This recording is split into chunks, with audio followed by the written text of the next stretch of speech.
tarde, boa noite ou boa madrugada. Aqui quem fala é Eduardo do canal Full Speed Brasil. De MT-07 dentro do túnel.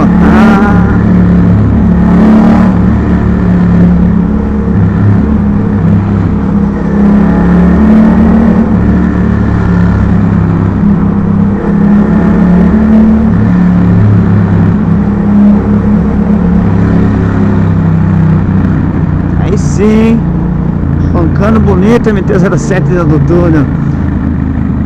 Subindo a serra.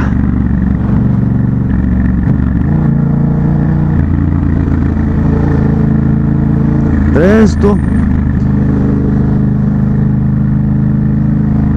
Todo cuidado a pouco. Atenção redobrada aí. E vamos lá.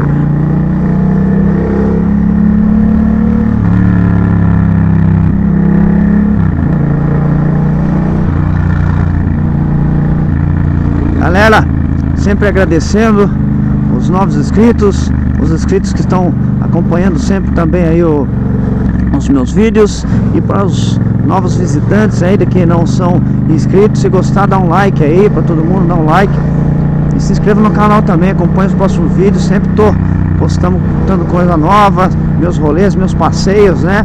Fiz uma viagem bacana aqui pro litoral norte. Tô postando todos esses vídeos que eu fiz pra vocês aí, pra galera que ama o motociclismo, pra galera também que quer conhecer um pouco do motociclismo, da filosofia do motociclismo, teste de motos. Às vezes eu faço alguns vídeos aí de teste também. Tem uns vídeos novos aí bacana que eu vou postar, vou subir. Algumas dicas. É isso aí, galera. Valeu, vou ficando por aqui. Lá na frente vou continuar mais uma filmagem. Fique com Deus. Full Speed Brasil.